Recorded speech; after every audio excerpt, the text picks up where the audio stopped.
How does a powerful person solve the problem? What's the difference between them and ordinary people in their thinking? Charlie Thomas Munger's mentor and partner is undoubtedly a great person. The book I'm going to read today contains his more than 20 years of experience and cognition. This is the video sharing. Here are the 3 most influential points. First, the multi-thinking model. This is probably Charlie Thomas Munger's most important theory, and it is also the one that benefits me the most. Each problem is often interpreted differently from different angles and levels.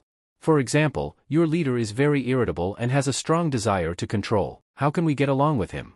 From your point of view, it may be because your work did not meet expectations. From the perspective of the company, it may be because he is dissatisfied with the company. From a sociological point of view, it may be the current employment environment, which makes him full of anxiety.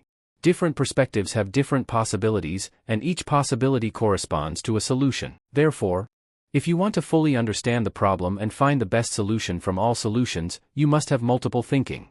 According to the model book, we must know the important theories of important disciplines and use them often, instead of using only one or several.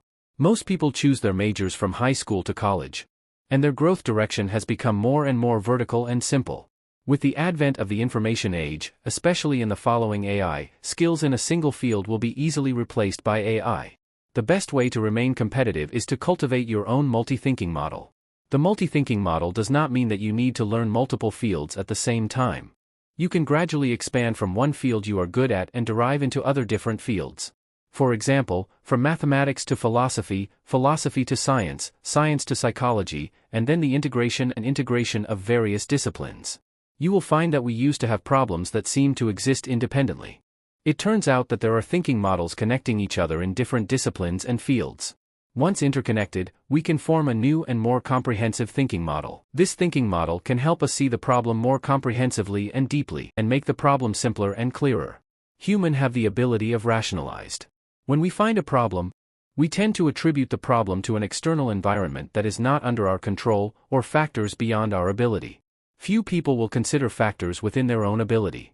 For example, there are many reasons why you fail to meet expectations in an exam. It may be that the test questions are too difficult, that you may not be in good health, or that you may just be too careless, or it is true that some knowledge points have not been mastered well.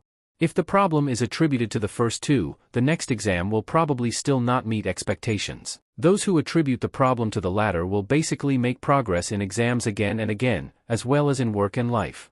When a person always looks for answers from a place far away from his own circle of ability, the problem will never be solved. People with multiple thinking models mean that the ability circle is much larger than that of ordinary people. If this person can clearly know where the boundary of his ability circle is, when he operates in the center of the ability circle, and when he is approaching the edge, he can solve almost all problems. Third, the key to success is to ignore that the so-called essence of success is that I can solve problems that others can't solve. That is to say, the so-called success needs to meet 3 prerequisite assumptions. First, I found an unresolved problem. Second, I have the ability to solve this problem. Third, this problem cannot be solved by others, or it is difficult to solve. It can be understood based on this cognition. Charlie Munger said that the key to success is that we rely on remembering the superficial, not mastering the profound. We never try to be very smart, but keep trying not to be stupid. Because esotericity varies from person to person, and what is profound to you is easy to understand for some people. All esoteric problems are composed of many superficial problems. The reason why he is profound is that some of them show that you haven't seen the esoteric clearly, which also means that this matter is not in your ability circle. That is to say, this is not the best time to solve him. So what you have to do is not to deal with profound things, but to try to understand the simpler things related to him. That is, another sentence said in the book, as long as you master and keep applying all the obvious and easy-to-learn principles, you can master many fields.